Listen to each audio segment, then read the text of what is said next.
Question is, a ball after falling from rest under the influence of gravity 4 seconds falls on a horizontal glass plate. मान लेते हैं कि यहाँ पर कहीं पर ग्लास प्लेट रखी हुई है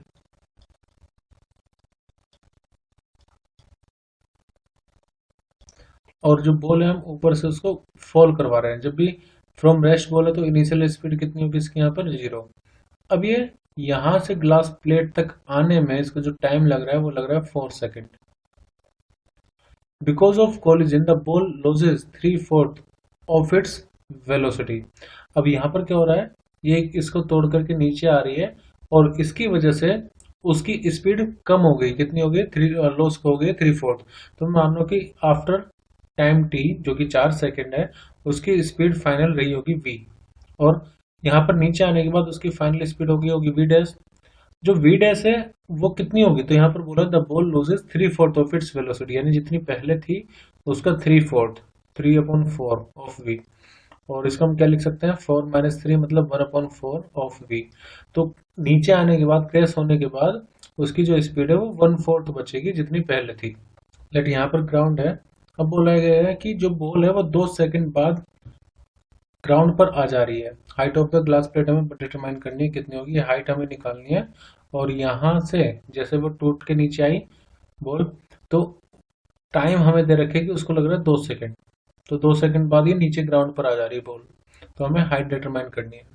क्योंकि फ्री फॉल मोशन हो रहा है तो एक्सेलरेशन यहाँ पर कांस्टेंट होगा, और जब भी एक्सेलरेशन कांस्टेंट होगा तो हम इक्वेशन यूज करते हैं v = u + at, s = ut + ½ at² और v² = u² + 2as।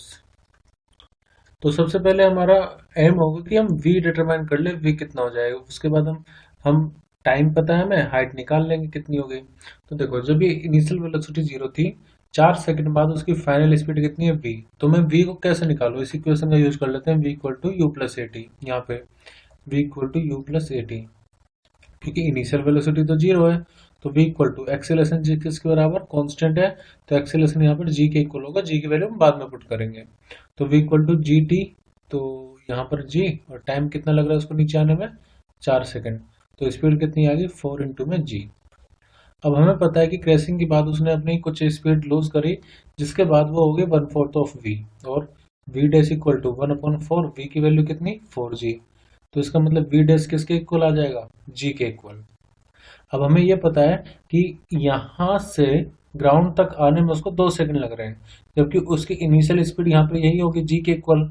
तो मैं इस इक्वेशन का यूज करूंगा हाइट निकालने के लिए, h = ut + ½ gt², h = ut + ½ gt²।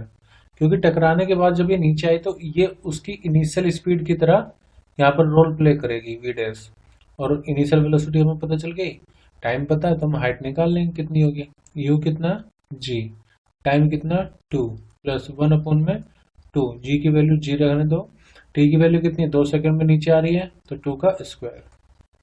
आप देखो ये तो हो गया 2g, प्लस 2 से 2 कैंसिल करो तो 2g फिर से आ गया, ये हो गया 4g, और g की वैल्यू पुट कर लेते हैं हम, 10 है, तो ये कितना आ गया 40 मीटर। यानी कि ग्राउंड से प्लेट की जो हाइट है वो 40 मीटर रहेगी।